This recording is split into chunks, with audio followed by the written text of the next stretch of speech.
Ruth 2. Now Naomi had a relative on her husband's side, a man of standing from the clan of Elimelech, whose name was Boaz. And Ruth the Moabite said to Naomi, "Let me go to the fields and pick up the leftover grain behind anyone in whose eyes I find favor." Naomi said to her, "Go ahead, my daughter." So she went out and entered a field and began to glean behind the harvesters. As it turned out, she was working in a field belonging to Boaz, who was from the clan of Elimelech. Just then Boaz arrived from Bethlehem and greeted the harvesters. "The Lord be with you." "The Lord bless you," they answered.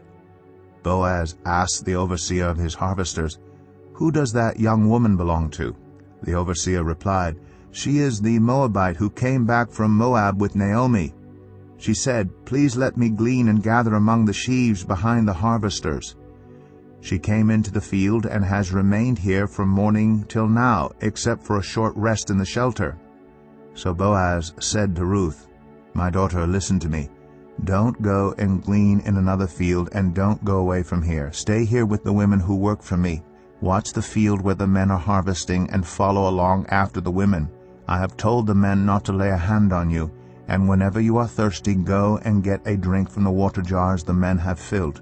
At this she bowed down with her face to the ground. She asked him, "Why have I found such favor in your eyes that you notice me, a foreigner?"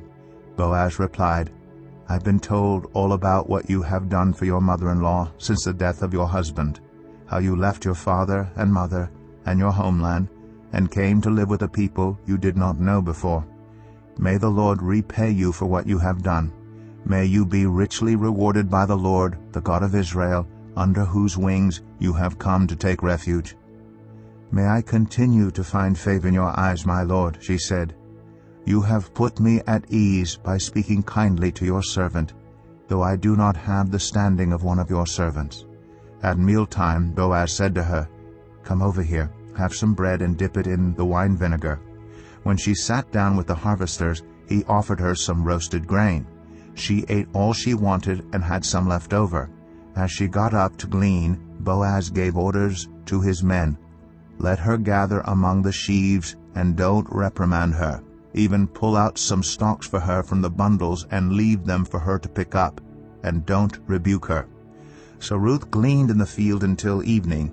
Then she threshed the barley she had gathered, and it amounted to about an ephah. She carried it back to town, and her mother-in-law saw how much she had gathered. Ruth also brought out and gave her what she had left over after she had eaten enough. Her mother-in-law asked her, "Where did you glean today? Where did you work? Blessed be the man who took notice of you." Then Ruth told her mother-in-law about the one at whose place she had been working. "The name of the man I worked with today is Boaz," she said. "The Lord bless him," Naomi said to her daughter-in-law. "He has not stopped showing his kindness to the living and the dead." She added, "That man is our close relative. He is one of our guardian redeemers." Then Ruth the Moabite said, "He even said to me, 'Stay with my workers until they finish harvesting all my grain.'" Naomi said to Ruth her daughter-in-law, "It will be good for you, my daughter, to go with the women who work for him, because in someone else's field you might be harmed." So Ruth stayed close to the women of Boaz to glean until the barley and wheat harvests were finished, and she lived with her mother-in-law.